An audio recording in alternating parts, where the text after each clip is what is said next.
E aí, gente, tudo bem? Vamos falar mais um pouquinho sobre natação e atividade física.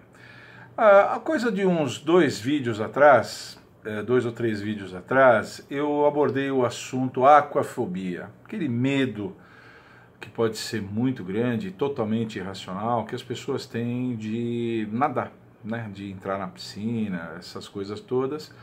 E foi um vídeo que suscitou muito interesse, né? Muitas pessoas escreveram, foi uma interação bem legal. Hoje eu gostaria de meio que dar uma continuidade a esse vídeo, falando das condições ideais de aula para uma pessoa que tenha medo. Pessoa que tem medo, que está procurando, que já venceu, como eu disse no vídeo, nesse vídeo que eu comentei, pessoa que já tem medo, o fato dela se decidir por enfrentar esse medo, enfrentar esse fardo de medo e ir para a aula de natação já é uma grande coisa, né? Já é uma grande coisa. E ela chegar lá e, dependendo das condições que ela tem, a vida dela vai estar facilitada ou vai estar dificultada. Então eu resolvi fazer um vídeo elencando 6 condições aqui, que eu acho que são as condições ideais para a pessoa que tem medo começar a fazer aula de natação, enfrentar a sua fobia. Eu comentei naquele vídeo também que o processo nunca é muito diferente de você enfrentar, né, uma exposição controlada e gradual ao estímulo fóbico. Você tem que enfrentar o estímulo, tem que enfrentar o medo. E eu vou falar aqui de 6 condições que eu acho interessante, talvez outras pessoas lembrem de outras, mas que eu acho interessante que a pessoa tenha para poder enfrentar esse medo inicial e se desenvolver bem. É claro que em fases mais adiantadas do processo de aprendizado da natação, as condições podem ser bem diferentes dessa, né? E é claro que nem sempre você vai conseguir todas essas 6 condições aqui. Eu entendo isso. As pessoas muitas vezes têm próximo da casa delas a academia que tem lá, a piscina que tem lá, o professor que tem lá, e você tem que acabar se adaptando. Mas para fazer esse vídeo eu vou colocar aqui as 6 condições de referência, 6 condições ótimas que eu acredito que facilitam a vida de quem tem medo. A primeira condição é com relação ao equipamento. Além do equipamento básico, eu recomendo sempre que os alunos levem óculos de natação. Atenção alunos, atenção professores de natação. Óculos de natação. Muito aluno adulto acha que óculos de natação é coisa para aluno adiantado. E eu acho que é o contrário. Óculos de natação é coisa para aluno iniciante, porque o indivíduo já tem medo, já não sabe direito o que está acontecendo. Mesmo que o professor esteja na água, não sabe direito onde ele está. Quando o aluno coloca óculos de natação, que ele põe o rosto na água, que ele enxerga os seus próprios pés, os pés do professor, sabendo que ele está ali pertinho, né? O fundo da piscina, ele está vendo o fundo da piscina relativamente próximo, enfim. Quando ele faz isso, tudo fica mais fácil. O aluno começar fazendo aula ou com o olho fechado ou com o olho aberto, mas aquela visão turva de quem não está usando óculos, eu acho que é muito pior. Eu acho que é muito pior. Eu nunca fiz nenhuma pesquisa, nenhum levantamento muito apurado, mas posso dizer que todas as vezes que eu pedi para alunos novos com medo levarem óculos, eles foram muito bem. Então, levar óculos de natação, equipamento obrigatório para quem está iniciando. Outra coisa com relação à frequência e à duração das aulas.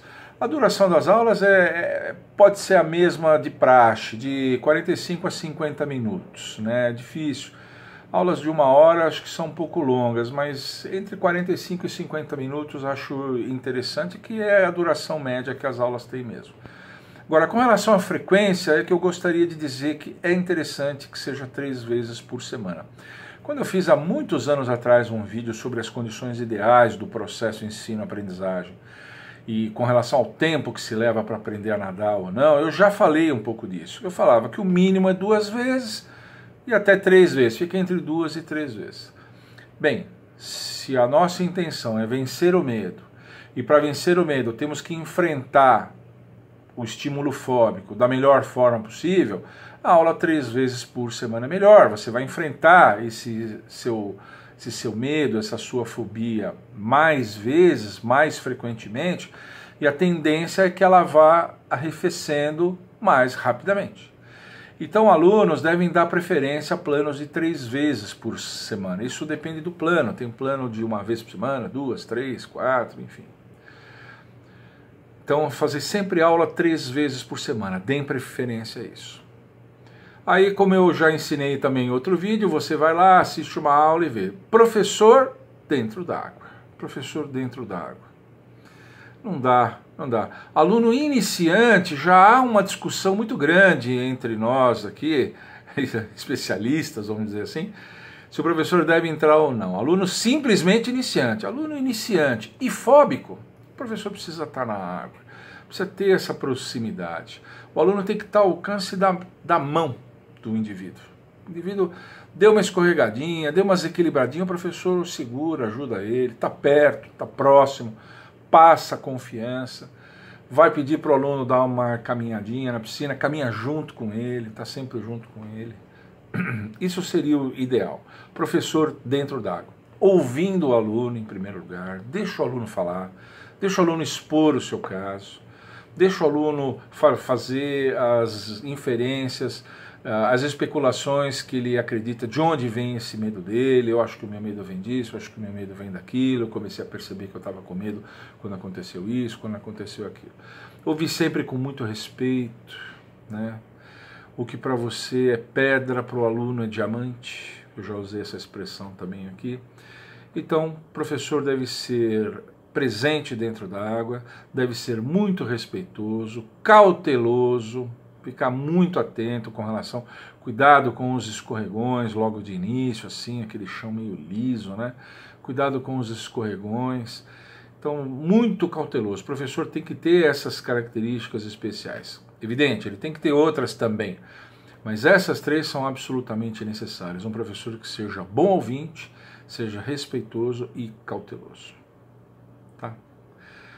Com relação à piscina, a piscina não precisa ser grande, não precisa. Inclusive, isso é uma vantagem, né? Muitas academias de bairro têm piscinas pequenas, piscinas de 15 metros de comprimento, 18, 21, 22 metros, até a medida semiolímpica, até a medida de 25 metros. Até é bom que a piscina não seja grande. Piscina olímpica, talvez até intimide. Eu nunca tive chance de dar iniciação em piscina olímpica, mas eu acho que piscina semiolímpica, a maior parte das piscinas onde eu trabalhei eram semiolímpicas.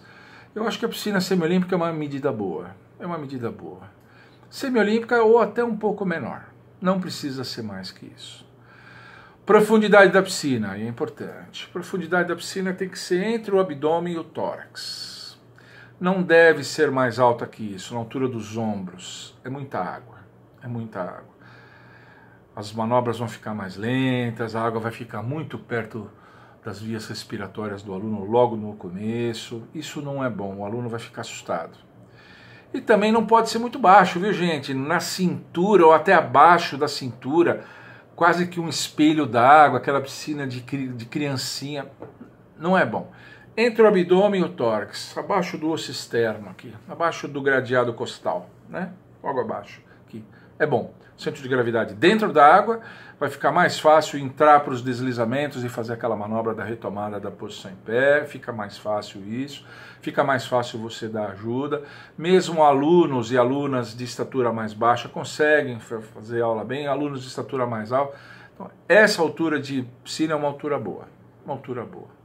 Temperatura, uma temperatura agradável, temperatura de 30 graus, entre 29 e 30 graus, que é a temperatura que precisa ter. Outro dia eu tenho recebido aqui umas informações incríveis, incríveis. Tem um inscrito no meu canal aqui que escreveu que faz aula numa piscina de 36 graus. Meu Deus do céu, alguém ainda vai passar mal nessa água. Não precisa ser isso. Entre 29 e 30 graus. Como eu costumo sempre dizer, 29 graus no verão, né? Primavera, verão, 29 graus. Outono e inverno, 30. Essa é a temperatura. Quinta condição, as atividades iniciais. Atividades iniciais, a primeira coisa, anamnese, ou seja, deixar o aluno falar, perguntar coisas. Como é que começou esse medo? Como é que você resolveu vir? Por que você resolveu vir? Né? Você já fez outras tentativas de início? Isso acontece muito frequentemente, né? O aluno chega para você para começar a aula, Às vezes você não é o primeiro professor que ela está contratando, a primeira academia onde ela foi. Muitas vezes é a segunda, terceira, quarta, então você já pergunta se já houve outras academias, por que ela não continuou, o que não deu certo lá, por que ela teve que sair, enfim. Fazer uma anamnese, eu acho que isso é uma coisa importante, deixar o aluno falar. Eu já comentei num vídeo que essa atividade de falar ajuda a acalmar o aluno sente que está passando para você o caso específico dele, sente confiança, ou seja, esse processo dialético de falar é uma coisa importante para o aluno adulto, a gente não deve desprezar isso. Depois, as atividades de reconhecimento do espaço, caminhar pela piscina para fazer um reconhecimento de todo o espaço. Tanto caminhar no perímetro da piscina que vai ser usado, como caminhar na parte interna, para o aluno ter muita certeza que a piscina tem sempre aquela mesma altura. Às vezes a piscina não tem exatamente a mesma altura, ela é ligeiramente inclinadinha, para o aluno saber que ele pode andar de um jeito, que ele pode andar de outro para fazer isso. Isso é importante, fazer esse trabalho de reconhecimento do espaço. E muita atividade de ambientação e domínio do meio líquido. O professor de natação e o aluno não devem ter pressa de começar atividades de propulsão, deslizes, batimento de pernas, essas coisas todas.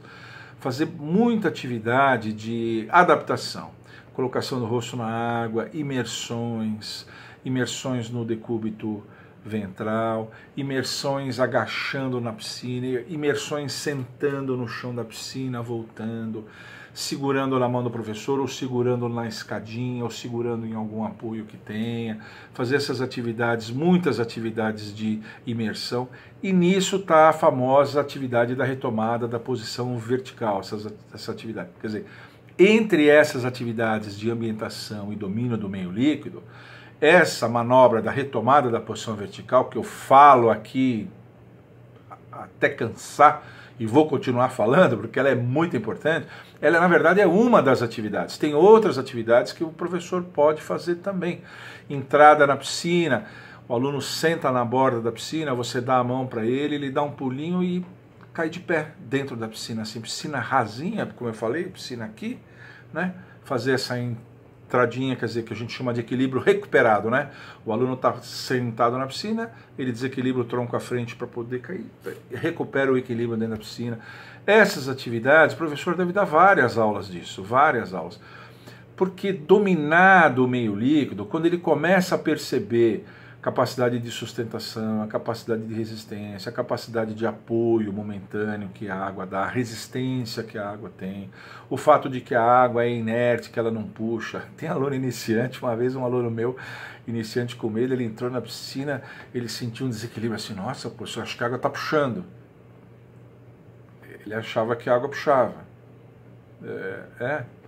E aí eu, não, a água não puxa, isso aqui é um tanque, a piscina aqui, com relação a isso, fica tranquilo. Puxar é uma coisa que existe no mar, porque tem toda uma dinâmica das correntes, dos ventos. Aqui a gente não tem nada disso, fica tranquilo. Tive que explicar isso para o aluno, né? Então essas atividades de reconhecimento devem ser feitas assim à exaustão. E mesmo quando o professor já começa as atividades de propulsão e deslizamento, ele deve sempre no início da aula, como uma espécie de aquecimento complementar, ou no final da aula, fazendo uma espécie de relaxamento, umas atividades de encerramento, repetir essas atividades para elas serem dominadas. O aluno dominar, perceber como é que o seu corpo reage no meio líquido, como é que a água lida com o seu corpo, o quanto sustenta, o quanto não sustenta, o quanto de equilíbrio tem, o quanto de resistência ao avanço ele tem. O aluno deve dominar isso. Quanto mais atividades ele tiver de ambientação e domínio do meio líquido, melhor. Mais fluente o processo de ensino depois da fase de propulsão em diante, quando ele vai começar a propulsão de braço, propulsão de perna, depois propulsões coordenadas, depois respiração, toda aquela outra fase, tudo vai ficar facilitado se ele tiver uma boa fase de ambientação e domínio do meio líquido. E encerrando, a gente deve entender que o processo ensino-aprendizagem tem umas características interessantes. O ritmo do processo de ensino-aprendizagem é individual, cada aquafóbico é um aquafóbico, eu já falei isso naquele vídeo. Portanto, o ritmo de aprendizado será absolutamente individual. Duas irmãs, duas amigas, dois amigos que entram juntos não vão se desenvolver da mesma forma. Ambos aquafóbicos ou ambas aquafóbicas não vão se desenvolver da mesma forma, porque cada uma trouxe uma aquafobia de origem diferente, com medos diferentes, enfim. Então, é absolutamente individual. Então, assim que o processo é individual, o processo é oscilante, eu já comentei isso outras vezes também, o processo deve ter uma característica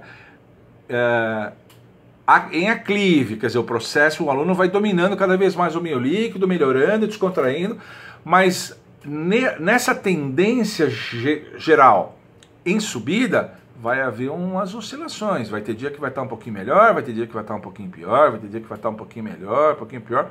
Não pode ficar triste, deprimido com isso, não pode, não pode. Precisa ser resiliente. Entender que a tendência geral será de melhora, tendência geral, mas no micro a coisa vai tender a fazer umas oscilações. Isso em qualquer aluno, não é só com os fóbicos não, qualquer aluno, qualquer aluno. E que as consolidações vão acontecer a longo prazo. Isso é outra coisa que eu tenho reparado nos comentários aqui do meu canal. As pessoas têm muita pressa. O aluno fala, ai professor, eu estou desanimado, eu entrei aqui para fazer aula, faz 3 semanas eu ainda estou com medo. Mas 3 semanas não é nada. Para quem atravessou décadas carregando esse medo, sedimentando esse medo no seu subconsciente, 2, 3 semanas de aula é nada. É nada. Perder medo, começar a aprender a nadar, é coisa para muitos meses de aula. Não se conta isso em semanas, meses. E vamos entrar para alguns anos, eu diria até alguns anos. Então, paciência, paciência. Então, entender que o processo é individual, que o processo é oscilante e é um processo de longo prazo, longo prazo. Não tenham pressa. Mais uma vez, estou falando aqui para professores de natação e para alunos fóbicos. Estou falando para os dois. Essas são as características ideais, gente. Quanto mais próximo o aluno conseguir ficar dessas características, eu acho que mais facilitado será o seu processo, mais do que de aprender a nadar, né? De perda do medo e aprender a nadar na sequência. Quanto mais próximo dessas características, melhor vai ser o processo. Quanto mais longe, mais problemático. Não é que não vai conseguir, vai, mas vai ter mais dificuldade, só isso. Tá bom? Por hoje era isso, gente. Espero que vocês tenham gostado. Se vocês gostaram, deixa um like aqui, está ajudando muito o crescimento do nosso canal. Ativa o sininho, divulgue o nosso canal, mande para os seus amigos, fóbicos e não fóbicos, manda para eles entenderem isso. Sempre, às vezes o indivíduo não é fóbico, mas ele tem um fóbico em casa. Às vezes a esposa dele é assim, às vezes um dos filhos é assim, às vezes ele tem um parente que é assim. Se ele começar a divulgar essas informações, a gente vai conseguir trazer mais gente para a natação, para se aproveitar desse esporte tão bacana que a gente gosta tanto. Tá bom? Por hoje era isso, gente. Tchau.